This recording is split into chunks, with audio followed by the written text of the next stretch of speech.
All right. Hi, everyone.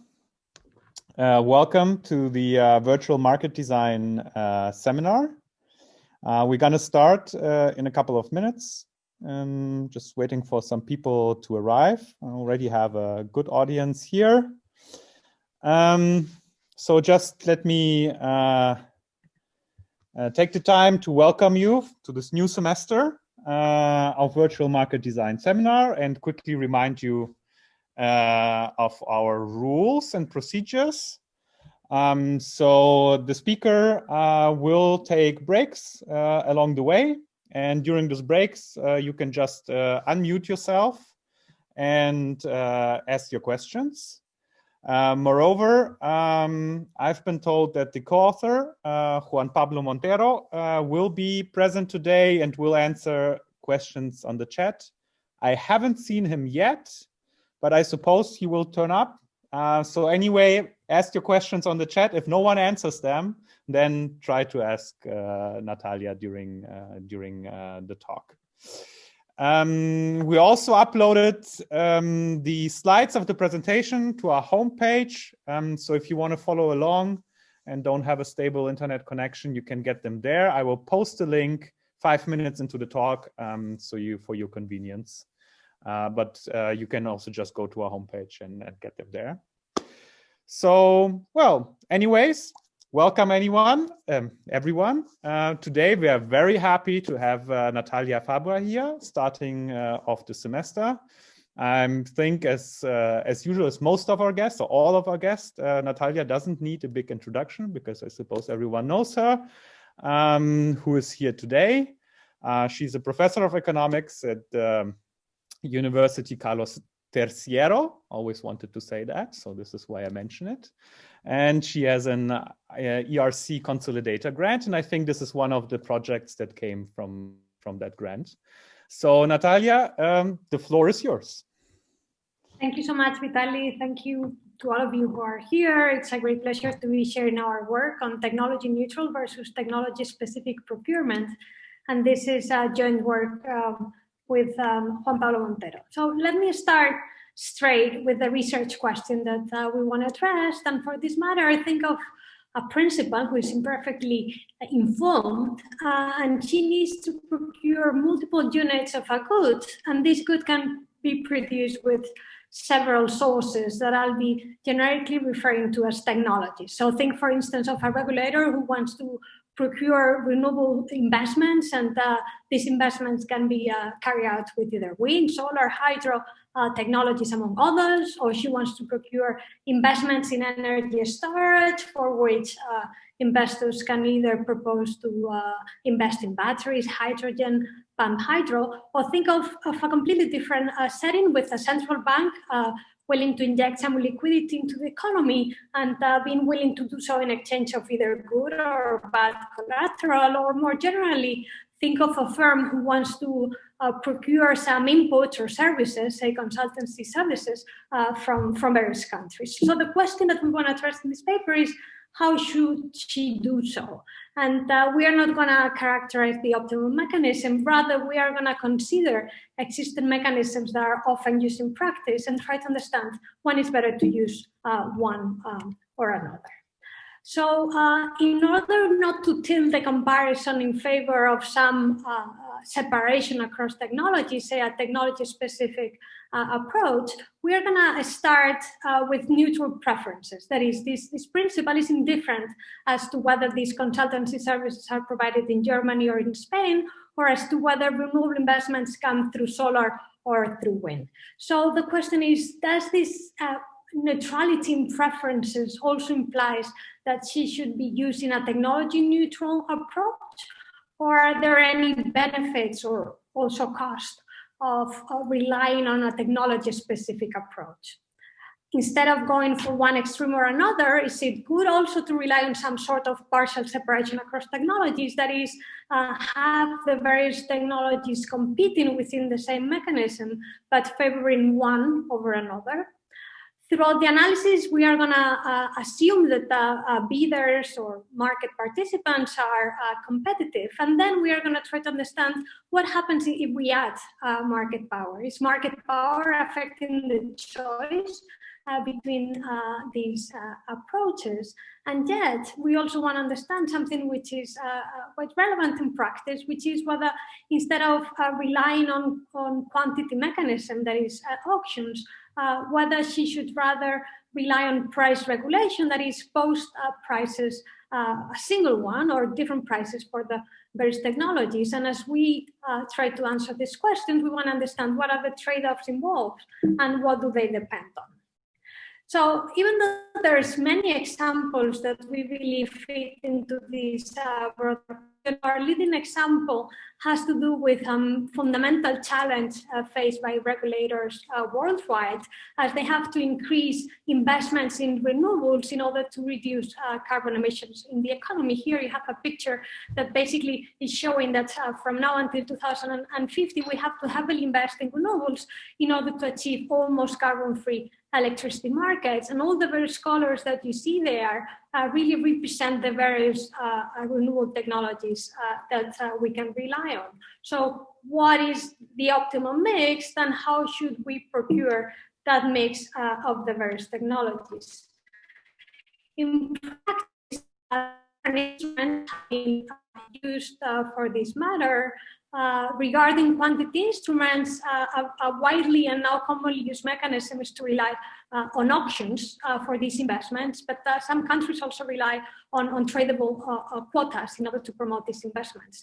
But in the past, we've seen quite a lot of price regulation, with regulators fixing the so-called feed-in tariffs or the feed-in premia to promote these investments. So given this choice, should we go for quantity regulation or for price regulation, which probably reminds you of the Weissman question, prices versus quantity, the difference being here that we are dealing with multiple technologies. So one of the aims of the paper is to really understand whether the presence of multiple technologies affects the choice between price and quantity instruments. But within the family of price and quantity instruments, we have an additional choice to make, which is whether we want to go technology specific or whether we want to go technology neutral. That is, whether we want to treat different technologies differently or whether we want to treat them equally.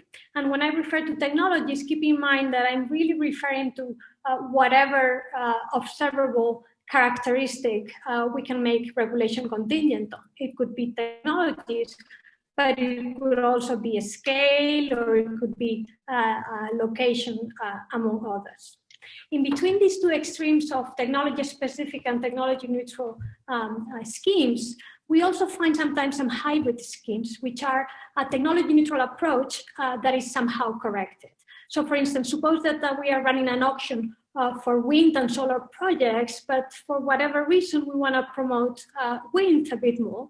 So what we would do is we would give wind a handicap, that is pay wind producers an X% more of the winning price. Same thing can be done with, for instance, green certificates, which are tradable quotas. In this case, would be granting more certificates to one technologies over others. Just to provide a true example, in Spain, the renewable auctions, the first one is going to take place in 1 week. So we are very excited to see the outcome. And the regulator has already established the whole calendar of auctions that are going to be taking place from now until 2025. And for each technology, so the first column here, it's in Spanish because I decided to use the official document. For each technology, wind, solar, whatever, they've set the precise amount of these technologies that is going to be procured. So this is a technology-specific approach with some ex-ante commitment by the regulator. Another example of technology-specific approach was the renewable obligation certificates used in the UK, by which different output coming from different renewable technologies, they would get a different amount of these permits that they would be able to sell and get a price out of it. So for instance, solar PV would get a different amount of certificates, whether it was built on the buildings or whether it was built on the ground. So again, another example of an ex-ante technology-specific approach. So given that we have very limited time, and I really want to benefit from your feedback, I'm going to skip the literature review. I'm sure that many of you are very well aware of the various projects that are related to this question, notably both in the procurement and regulatory literature as well as in the auction literature. So I'm going to skip that for now. I plan to describe the model, then describe the outcome of technology-neutral auctions, the outcome of technology-specific auctions, and then I'm going to put them together to compare, to try to understand what would be better to go for one approach or another. I'm going to be adding market power to the analysis to try to understand how market structure, market power affects the comparison between these two approaches. In the paper, we have various other results that I'm not going to be covering in detail unless you are particularly interested. I can provide more detail. One refers to this hybrid approach. If we were to set a corrector factor across these two technologies, what would be the optimal choice and what would that imply for the outcomes? And next in the paper, we also cover the case of price regulation and compare that to the preferred mechanism under quantity regulation. To illustrate some of the results, we have conducted some simulations using data from the Spanish electricity market and try to see in that setup what would happen regarding the main ingredients of the model if we were to run technology neutral or technology specific options. Maybe I might stop here if people have some questions. Yeah, that's a good place for a short break. People can ask questions with regard to motivation, I suppose, before you dive into the model.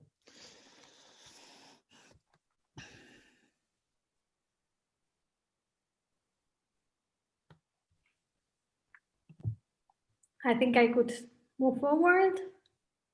Yeah, it seems that was very clear. Okay, good. So let me start with the model, which is the most simple version of the model we could come up in order to make sure that we would highlight the main forces at work. So think of one good, say renewable output, that can be produced with two technologies, say wind and solar. There's a continuum of risk-neutral price-taking supplier for each technology. Their unit costs are uncertain and they're increasing, for instance, capturing the fact that different locations have different amounts of the resource. And this gives rise to the following aggregate cost function at the technology level. So you see this is a quadratic function. There's some cost parameters. A small c is a technology-specific parameter, which is common knowledge.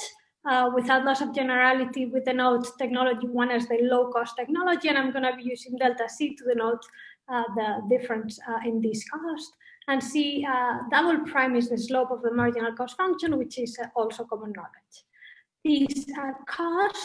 This cost function is subject to some technology-specific cost shocks with zero mean, some variance capturing the asymmetric information, meaning the principal or the regulator doesn't observe these cost shocks, and we allow these shocks to be either positively or negatively correlated as captured by the parameter rho. When these goods are provided, there are some social benefits because we don't want to tilt the comparison in favor of technology separation. As I said at the very beginning, we are going to assume that the regulator is indifferent as to procuring this output out of one technology or another. So these two outputs of these technologies enter symmetrically in the benefit cost function. In order to make the analysis meaningful, we are going to assume that parameters are such that it's always optimal to procure units from both technologies, as if it was optimal just to procure one, then essentially technology separation or technology neutrality wouldn't make a difference. So our principle maximizes expected social welfare. She's risk neutral, and her welfare function is as follows. Essentially, she wants to maximize social benefits net of the production cost and also net of the social cost of the public funds, that is taking into account that all the payments that are made from consumers to firms create some distortion in the economy that is captured by the parameter lambda. So this function T is capturing the total payments that are given from consumers to firms. These two functions will accommodate the different types of mechanisms that we are going to be considering. So for instance, if we consider the choice between technology neutrality or separation, that is through technology-specific auctions, essentially the regulator in this case would choose the total quantity to be procured, to be auctioned off, and then the market or the auction would deliver the price for that quantity and the allocated quantities across these two technologies. Instead, in a technology-specific approach, the regulator or the auctioneer ex ante has to choose the quantities allocated to these two technologies. She's going to run separate auctions for these two technologies, and therefore these auctions will determine the market clearing price one for each of these two technologies. So let me start with the technology neutral approach. Again, the regulator chooses total Q, and the market is going to deliver a price and a quantity allocation across these two technologies. The allocation is going to be such that the marginal cost of these two technologies are going to be equalized, and the price is also going to be equal to the marginal cost of these technologies, giving rise to some quantity allocation that we're going to write in the following way. Essentially, what you can see here is that the quantity allocated to the ex-ante low-cost technology is going to be half of the total quantity that is auctioned off in the auction, plus one term. This term is the ex-ante expected cost difference between these two technologies. Clearly, if this cost parameter C1 is much smaller than C2, we are going to be allocating more to the low-cost technology. And the second term is capturing this quantity adjustment. So the costs are realized ex post, and the quantities adjust to accommodate for these cost shocks. What would happen instead? Well, this is just a very simple representation. So you have the marginal cost of these two technologies, a given quantity. This is the horizontal sum of the two curves. This is the market clearing price, and the allocation across these two technologies will be such that prices and marginal costs are equalized, giving rise to these payments because they all receive the same price. What would happen if we instead rely on technology-specific auctions? Well, in this case, the regulator will have to commit ex ante and decide how much to demand in the auction for wind and how much to demand in the auction for solar, and then the outcome of the auction would be one price, which is potentially different across technologies.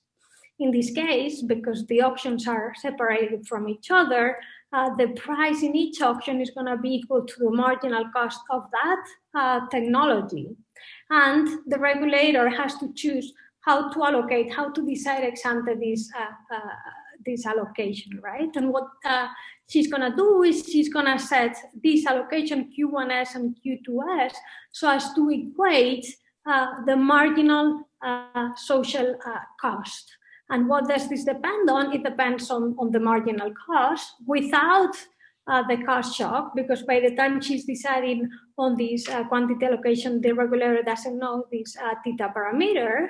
And then she also takes into account that this allocation is going to affect the payments that are going to be given to one technology and another. So these are the two distinguishing features between technology-specific auctions and the technology-neutral auctions. First, the fact that quantities do not adjust to these cost shocks, and also the fact that the regulator is choosing this allocation across technologies, taking into account the impact of that allocation on expected payments.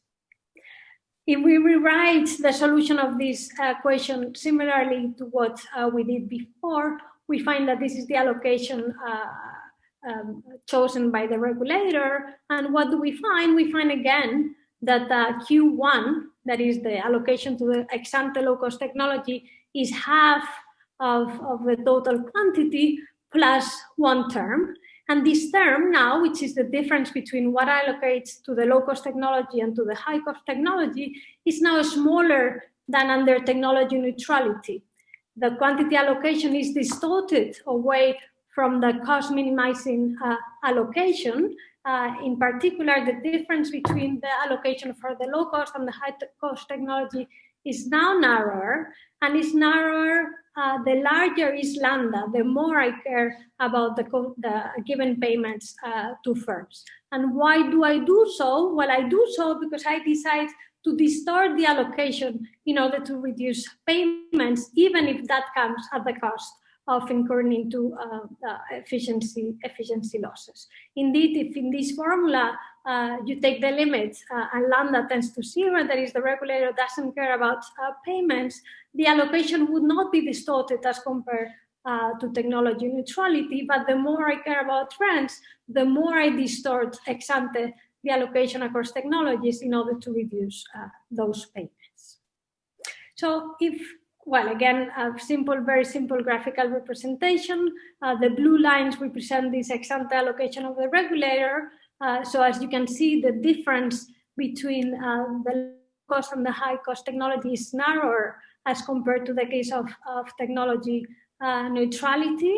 This implies that because I'm demanding less of the low-cost technology, I'm reducing the price for that technology at the cost of increasing the price for the other technology, but the impact of increasing the price of that technology is stronger, or say I save more on technology 1 than what it cost me more for technology 2. So overall, I managed to reduce payments. So if we put these two technologies together, what do we find? The regulator has to choose Q under both formats. And what we find is the total quantity that the regulator chooses optimally is the same across the two formats. And the reason being that the marginal cost of procuring an extra unit of total output is the same across the two formats. But the fact that the marginal cost is the same doesn't imply that the costs are the same. Indeed, they are not, precisely because under technology separation, the quantities are distorted. If we compare the difference between the allocation to technology 1 and what it would be optimal to do so from a cost minimization perspective, clearly we see that they are distorted. There's a difference between the two, and this difference is greater the larger lambda. And this distortion in quantities is precisely performed in order to reduce payments. Whenever I distort the quantity allocation with respect to the cost minimized allocation, I manage to reduce payments at the cost of increasing expected cost. So here we are facing a classical grants efficiency trade-off, because we distort the allocation across technologies in order to reduce payments, even if that implies that we are incurring in higher investment cost. And note that even if we didn't care about grants, so that lambda is 0, this term would disappear because I would not be distorting the allocation ex ante. Yet there would be an increase in cost under separation as compared to technology neutrality, which is precisely capturing the fact that under technology separation, the quantities do not adjust ex post to these cost shocks, and therefore they give rise to inefficiency, both because of an ex ante separation and distortion of these quantities, and also because of this inability to adjust the quantities ex post. So I think I'm going to stop here to see if there's any questions. Natalia, I have one question, if I may. Hi, Peter. Howdy. Yes. So, yeah, my view is that, this is a very fundamental question in market design, which is basically the product design. What products should you have? How should demand be expressed? How should supply be expressed? And how the market should be cleared or settled. And I guess in this context, my question is about your choice of the cost function. To me, the first best is for a version of technology neutral that basically correctly characterizes the difference among the different technologies and the substitution and complementarities across the technologies for both the demand and the supply side. And in this context, certainly solar, wind, and storage are substitutes, and in the case of storage, complements. And so the cost function, so if you procure a bunch of wind, my solar is more valuable. If you procure a bunch of solar, my wind is more valuable. And then similarly with respect to storage, if you're buying a lot of wind and solar, my cost for providing storage is lower, assuming the spot market is a good spot market. So I guess, these important factors seem to be missing from the cost structure that you've presented. Am I missing something? I fully agree with you. I think that would not affect the cost side. It would affect the benefit side. That is the B function, that I'm making it to be a function of total Q with no preference over Q1 and Q2. Whether it's benefit or cost is one of interpretation, really, because it's. Of course. So in this setup, it would be part of the benefit. So the regulator, say if there's a lot of solar, then an additional unit of wind would be more valuable than an additional unit of solar. So the B function would not be indifferent between Q1 and Q2. I understand, but from the point of view of the investor, it would be in their cost function, because they would be anticipating the stream of cash flows that they would receive from the spot market, unless this procurement is isolated from the spot market. Yeah. And so that's what you must have in mind. Yeah, so if we focus just on renewable auctions, this is an auction in which the winning price, this is what you're gonna get for the output that you're gonna produce in the future, okay? So whatever happens in the secondary market next, this is not going to affect your payments. And this is, as you know, something which is quite common. So for instance, in Spain, the auctions that are going to take place next week, that's precisely how they're going to work, right? So what you are saying would be something entering into my benefit function. The reason why we have decided not to do so is that would be already one very good reason to have separate auctions, because if you already have a lot of solar, then you would not like to be technology neutral. You would rather have more wind rather than solar, because we don't want to tilt the comparison in favor of technology separation to start with. We are saying, let's suppose that these two goods, whatever they are, so we say wind and solar, they're equally valuable for the regulator. So there would be no reason from the preference side to treat these technologies differently. So if your preferences are completely symmetric across technologies, is there any reason for you to be willing to have a technology-specific approach or not?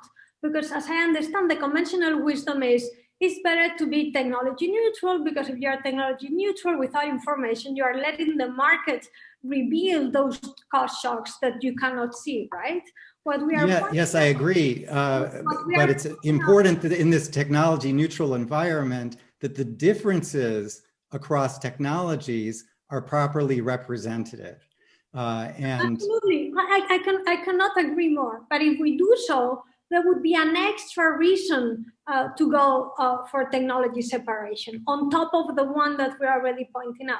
This is why we are putting ourselves we are starting from this assumption, which is neutral, let me put it that way. Because if we started assuming that there's differences across these two technologies, you would certainly not like to be technology neutral, or let's put it that way, you would have an extra reason not to be technology neutral. You see what I mean? So I see what you mean, but the way I would express it is I can have a technology neutral auction that explicitly accounts and properly accounts for all the differences among the, and I co-optimize across all the products and their characteristics. And so I do that in a non-discriminatory way. That's what, to me, neutral means non-discriminatory. Specific, it doesn't, and the way you're framing it, you're saying that neutral is, necessarily has to ignore differences across the technologies, and specific, you're able to account for them. So I agree with you. I think that would be a very meaningful extension of our approach. What I mean with neutral is that all technologies, essentially the regulator in deciding on the auction allocation is not conditioning at all on the technology. It doesn't matter whether one bid has been submitted by a wind producer or by a solar producer, right. Which is, as you know, what happens in and the only reason I'm taking issue with it is the markets do recognize, we like to think of having these technology neutral auctions that still respect the differences among the products. Perfect. So I'm saying, let's suppose we're in a setup in which the two products are the same, right? You are a firm, you want to have a consultant, and you don't care whether this consultant is German or whether this consultant is Spanish, because they both speak English very badly anyway, right? So they're completely equivalent. Would you like to run an auction to select consultants in Spain different from the one in France, or would you like to run a European-wide auction? I fully agree with you in many setups, including central bank liquidity auctions in which there's collateral of different qualities, and the central bank might have different preference for using one type of collateral or another. There are many different setups in which these two goods are not substitutes for the auctioneer. I fully agree. So this would be a very nice extension to work on. I'm making my life simpler, and I say, suppose these are perfect substitutes, and let's see if even in that case in which ex ante, it's unclear whether there's any benefit of separating the auctioning of these goods, where there is any reasons to do so. And what this paper is pointing at is at the fact that if I allow the regulator to do so, she has an extra degree of freedom, right? Which is the choice of this allocation, and this buys you the possibility to reduce payments at the cost of increasing costs, because your allocation cannot adjust ex post to these cost shocks. Okay? Right, which is a form of price discrimination. I understand. A form of price discrimination. Thank you. So when I put these things together and I try to see, okay, so how does the welfare change when I go for technology neutrality or for technology separation, I get this expression, which is very reflective of this trade-off. The first term of this expression is reflecting the efficiency gain that I obtain under technology neutrality, precisely because the exposed allocation can adjust to these cost shocks, and for that matter, it is a function of the degree of asymmetric information or volatility of these cost shocks, and the correlation between these two cost shocks. And the second term is capturing the cost of these excessive rents that I leave to the more efficient suppliers if I decide to go technology neutral. So even if these two goods are complete substitutes for the regulator, are there good reasons to sometimes prefer technology-specific auctions? And the answer is yes. For instance, if I have a well-informed principle, meaning that sigma is equal to 0, I clearly always prefer technology-specific auctions because I can achieve the same outcome at lower cost, right? I have an additional degree of freedom. I can change the allocation across these two technologies. If the cost shocks are perfectly correlated, then the allocation across these two technologies doesn't change either ex post, so cost efficiency is not a problem here anyway. I would also rather go for technology neutrality whenever I really care about these payments, and I really care about these payments whenever the cost of public funds is very large, or whenever the overcompensation of the low-cost technology would be very large, which depends on how large these ex-ante asymmetries are. In all the other cases, then I would go for technology neutrality. So far, I have been assuming that our bidders are perfectly competitive. They beat their costs, but what about if there's some market power in this auction? And to understand what might matter, let me start from the extreme example of a monopoly. So suppose there's a single firm owning all the units across all these technologies. It's clear that this monopoly is going to be able to extract all the surplus, and it's able to do so by charging the monopoly price. So either if I go technology neutral or if I run technology specific auctions, the monopolist is gonna get the same payments. But clearly, if I decide to go for technology neutrality, the monopolist is gonna be able to allocate production across technologies to minimize production cost. Whereas if I force this monopoly ex ante to produce a given amount of its technology, there's going to be productive inefficiencies. So payments being the same, but cost efficiency being higher under technology neutrality, it seems that in this very extreme case of a monopolist, I would always prefer technology neutrality. The question is, how general is this result if I allow for lower degrees of market power? And in order to capture this in the model and to avoid these further asymmetries across technologies, what I'm going to assume is that there's a fringe, just as been assuming so far, but on top of that, there is a monopolist that owns an omega share of each of these production units. So the cost of each firm are now given by this quadratic form, where here I have the share of the units owned by either the dominant firm or by the fringe. So a higher omega means that the dominant firm not only is larger, but also manages to produce a given quantity of output at a lower cost. If I perform the same exercise as before, I would get that the market clearing price and the technology neutrality is similar to the one before, but now it is steeper. And the more market power there is, the steeper the price function is going to be. And similarly, if I compute the technology-specific market clearing prices in each of these auctions. There's going to be also not only potentially a distortion in the quantity allocated to each technology, but there might also be a distortion in how much is being produced by the fringe and how much is being produced by the dominant firm, as the dominant firm is increasing its bids above marginal cost. And in this model, this distortion happens to be exactly the same one if I look into technology neutral auctions or if I focus on technology specific auctions. Clearly, the greater omega, the greater is going to be the output distortion across firms. The question that we want to understand is whether adding market power changes at all the comparison between technology neutral versus technology specific auctions. Just as in the previous model with perfectly competitive bidders, we find that the optimal quantity chosen by the regulator is equal under technology neutrality as under the technology-specific approach. The twist added by market power regarding total quantity is that clearly the more market power there is, the lower is the total quantity that is going to be auctioned off, given that the marginal benefit is the same, but now the marginal cost is greater, both because the price is greater and steeper, and also because there's an additional cost inefficiency caused by the inefficient allocation across the two firms.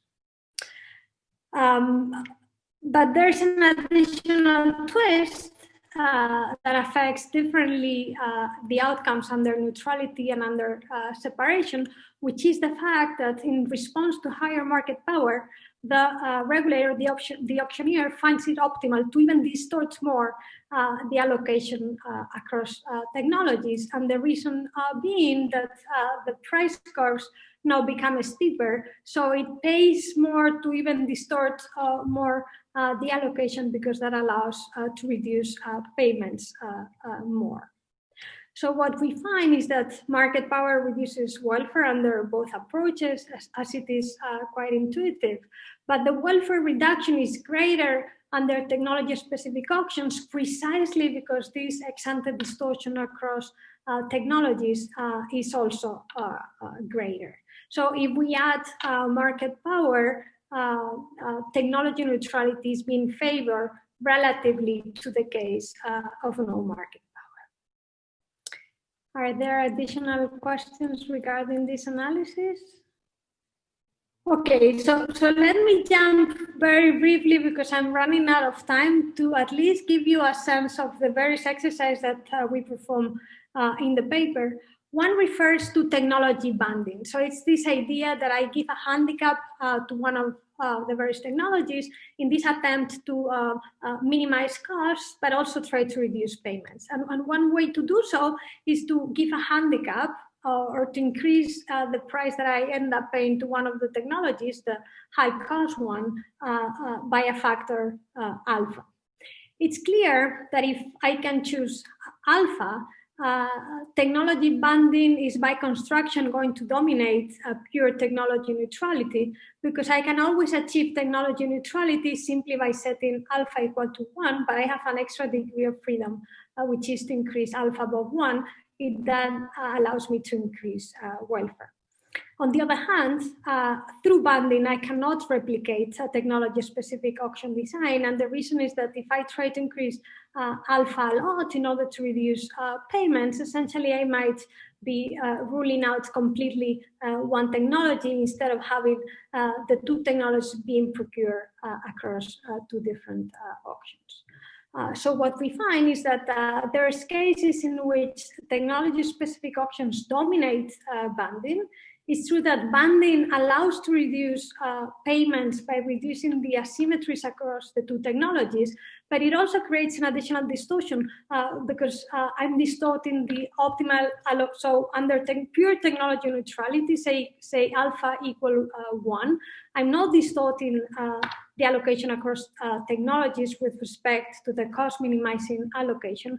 As soon as I introduce some distortion through alpha, I'm gonna distort that allocation. So for instance, in the extreme case in which rho equals 1, with technology separation, I managed to replicate and implement the cost minimizing solution, whereas with banding, I would not achieve that outcome because the alpha is distorting the allocation across these two technologies. So if rho, that is the correlation across the cost shocks of these technologies, is very large, and if lambda is also very large, because technology-specific options are better at minimizing payments as compared to banding, I would find that technology-specific options also dominate banding. We also perform a similar analysis by looking at what would happen if I were to choose prices instead of quantities. In this case, it's clear that technology-specific prices always dominate a single price, because again, in this case, with technology-specific prices, I have the freedom to set them equal and therefore replicate the same outcome as a single price. So the comparison between price regulation and quantity regulation really and say that comparison between price regulation and quantity regulation has new insights when we put together multiple technologies. The logic is not very different to Weizmann formula, but the new insights come because of this effect of payments being important and the ability of separation to reduce payments that doesn't arise whenever I have a single technology. So the new ingredients that come in this Weizmann formula reflect indeed this ability to reduce payments through separation. We're currently working on trying to develop the insights of the following question. What about if, so far I've been assuming, for several reasons that I can describe later on, that the regulator has to commit ex ante. So whenever we go for technology separation, the regulator would have to decide Q1 and Q2 before seeing the bids or before seeing these cost shocks. This is the case because in reality, as you could see from the example of the calendar of Spanish auctions, very often for transparency reasons and many other reasons, regulators, they have to move first. The question is, would the regulator be better off by moving ex post, that is by receiving the bids and being able to make the allocation contingent on those bids? And we are seeing here that there's a trade-off because, for instance, think of the very simple case in which, again, bidders are perfectly competitive, so they bid at marginal cost no matter what.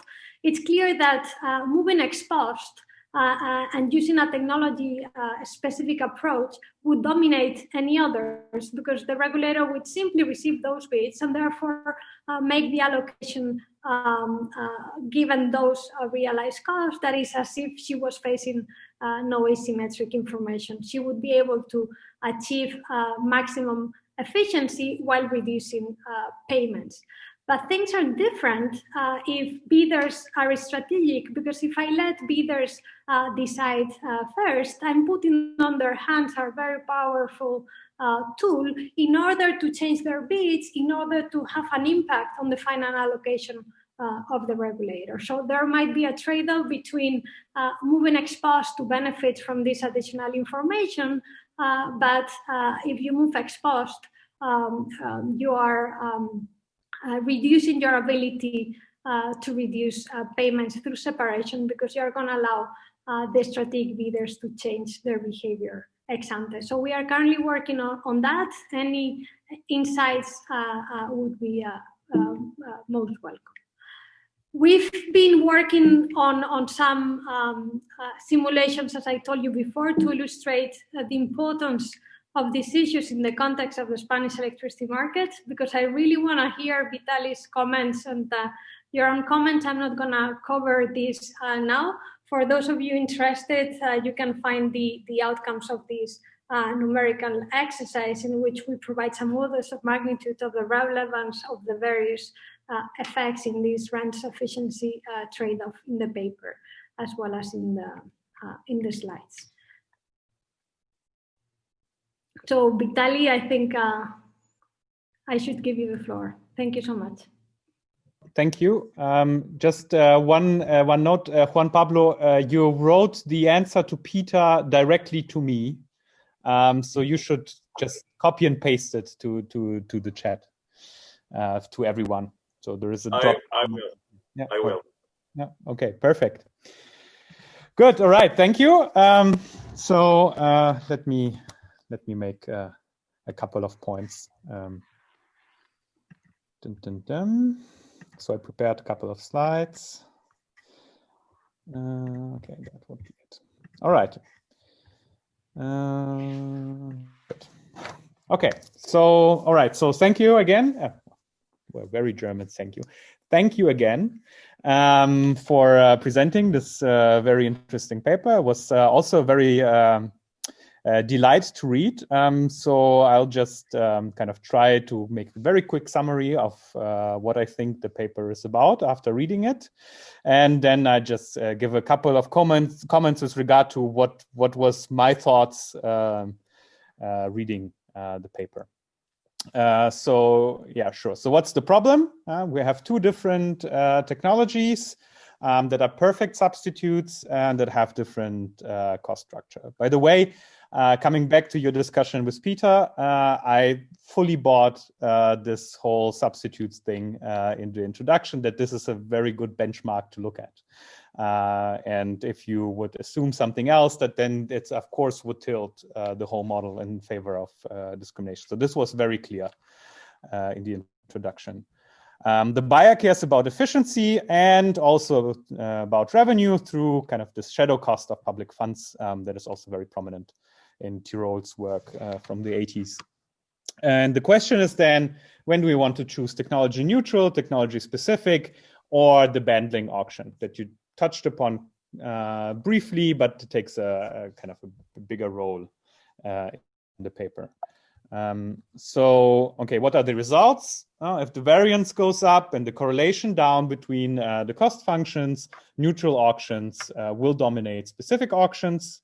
What I find interesting, because my first intuition would be that bundling would be best, just as you write in your introduction, but Bentley auctions only dominate specific auctions if positive correlation is not too high. And market power favors technology neutral approach, which also makes a lot of sense. So just to put it differently, what are the main features of the model? There are two technologies with a unit mass of suppliers who are price takers. One technology is ex ante more efficient than the other, but both receive a cost shock that may or may not be correlated. Technologies are perfect substitutes, and there is a shadow cost of public funds. So what is the main intuition for the results? Basically, there is this kind of typical rent efficiency trade-off. And if you use a neutral auction, then the efficient technology is being, let's say, overcompensated. It gets paid too much, right? And as also Peter said, or you said, this kind of how does technology-specific auctions work? It's kind of a price discrimination, okay? Because the buyer would optimally discriminate in favor of the less efficient technology in order to drive procurement costs down. And for me, it was kind of a very, very intuitive result. So what do I love about this paper?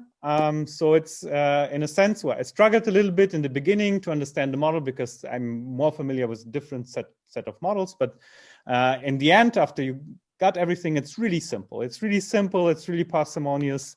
And it's really good framework to look at this, I would say, very important problem that you also motivated very well.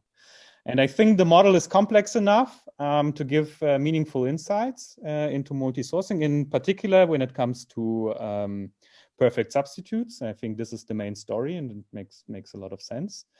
And this is, I think, the important part is the model is simple enough to have very nice comparative statics. I think this is the really strong suit of your model, that you can do a lot of comparative static along different dimensions. So what I struggled with, and it took me some time to read this paper, because I always had a different kind of model in my head, thinking about this issues of technology neutral and technology specific. And I always try to make this connection to an auction theory model. And on the next slide, I will just show you briefly what kind of model I was thinking about. So if you look at this at the auction theorists, kind of the main intuition is like very intuitive. If you have two sets of bidders who draw from different cost distributions, right, then the optimal mechanism, of course, should discriminate, optimal in the sense of revenue, right? So if you care about revenue, then you should discriminate in favor of the weaker bidder. I think that's a very classic result from auction theory, and that made a lot of sense. But what I couldn't wrap my head around is why bundling doesn't work, because this typical mechanism design trade-off would exactly say, just do that, have an auction and put a weight on the bid function of the stronger bidder, and this would somehow resemble bundling. Not perfectly, because you have a multiplicative bundling, but this is kind of what I struggle to understand why bundling is in your model doesn't work well. And related to this, but this is maybe just me reading it through this perspective, I would have loved in the literature discussion to have a connection to the multi-sourcing literature and procurement. I think the Dasgupta-Spobar paper from 1989 considers a lot of the issues that you want to talk about within an auction theory model, and at least I would have liked to see a connection to this literature. I understand that this is a kind of totally different model, but it seems to be also a good fit to think about this issue. So what is the model I have had in mind? And probably you already guessed it. So if I would think about technology neutral and technology specific procurement, this would be the model I would thinking about. Again, keeping the perfect substitute assumption, but making suppliers differentiated with respect to the technology. So you have, again, a quantity of Q. You maximize the value from procuring Q minus the cost of the suppliers minus some shadow cost of the transfers. Then you have N suppliers with marginal cost CQ theta, where theta comes from one distribution, and you have another M suppliers where theta comes from another distribution, this very classical game theoretical model. And if you assume that C is sufficiently convex, then you will always get that multi-sourcing is optimal, that you want to buy from several suppliers and not just one. So if I look at this model without really solving it, just thinking through what could come out of it is, so how would I solve it, right? So solve for the optimal auction for a fixed Q with the usual Myasonian techniques. As lambda is larger than 0, okay, then you should also care about revenue. Caring about revenue means that you want to discriminate between those two groups of bidders, favoring the bidders drawing from the worse cost distribution. And this is where it was really hard for me to wrap my head around, because here I would think that the optimal discrimination mechanism would be most likely some kind of bundling, where you would just pay to put a weight. And then, of course, you can solve for optimal Q and stuff like that. So I'm not saying this is a better model. I'm just saying, like, reading this paper as an auction theorist, I was constantly comparing it to this. And some results were very intuitive, and others I had a really hard time kind of to understand where they come about. So that's it. That's my discussion. Thank you so much. I think that's very useful, and I'm confident that Juan-Pablo agrees with me. Personally, I was not aware of the multi-sourcing literature, so we'll for sure read that carefully to try to see the connections. My question to you is whether in this solution of this optimal mechanism, you also consider as one possibility to completely run separate mechanisms for these two technologies for two types of bidders, rather than have them in a single mechanism and therefore give them the same price, whether you are considering in the choice set the possibility to have one mechanism for each, right? And this is where I would say contribution comes in, because I think this is a mechanism outside this family of mechanisms, but I would have to think more about this more carefully. So that's very useful. And yeah, go ahead. No, I think this is exactly what I was struggling with, right? So, I mean, if you look at this as a big mechanism design problem, where does the corner solution of separate auction come in? Is that in a restriction I put on the mechanisms from the outside, or is it something that I can generate from within, and was really hard to see for me? Yeah, so to provide more information about this bundling solution, keep in mind that if you, with alpha, you have to achieve two outcomes, right? You want to reduce payments by reducing the asymmetries between the two types of bidders, right? But at the same time, that comes at the cost of distorting the allocation, right? But you have a single instrument, alpha, whereas in the other case, you have Q1 and you have Q2. If you increase a lot alpha, in order to reduce payments, right, you are reducing a lot the quantity allocated to one technology to the extreme that you might fully push this technology out of the auction.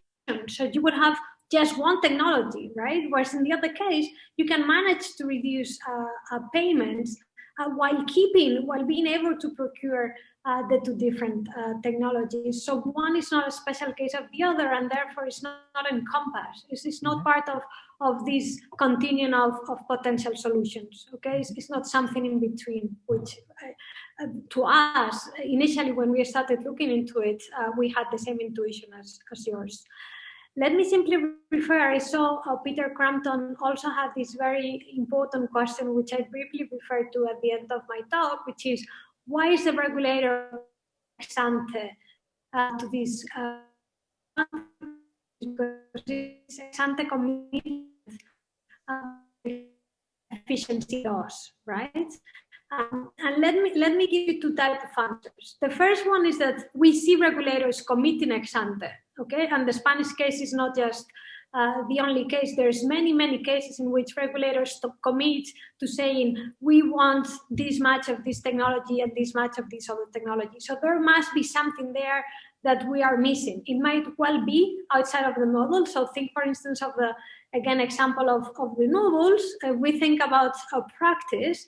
If the regulator wants not only to have investments, but also wants to foster this industry that is capable of building these new assets, this industry needs some time to really develop and grow. So they need to work with this calendar of ex ante commitment, and therefore there is a value in committing first. Okay, so this is something which is completely outside of the model, and we could provide other examples. If we want to do this within the model, this is what we are currently studying. But our understanding is that if you commit ex post, you are changing the behavior of the bidder. So a bidder with a lot of market power and strategic behavior might have an incentive to distort the supply functions or the bidding functions in order to limit the ability of the auctioneer to separate the technologies in order to reduce payments. So it's a fight between the strategic bidder and the regulator. If the strategic bidder is large enough,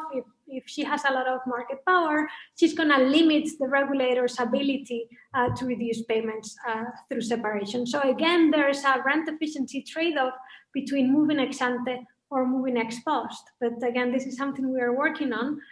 You will find it hopefully in the next version of the paper. And we are trying also to link this to some literature in environmental economics regarding, the value of ex post commit. So clearly, in many settings, if the regulator chooses ex post, there is a hold-up problem, and that leads to a very inefficient outcome. We are trying to see whether there's a link or not with this problem.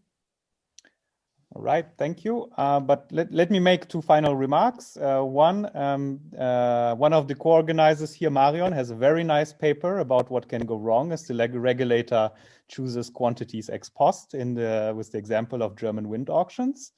And the other one is that in 2 weeks, we will have Fujito Kojima here, and we will have Chris Shannon discussing. So I hope to see you all again here in 2 weeks. And other than that, I still leave this whole meeting open. If you want to discuss some more things relating to Natalia's work, you're welcome to do that.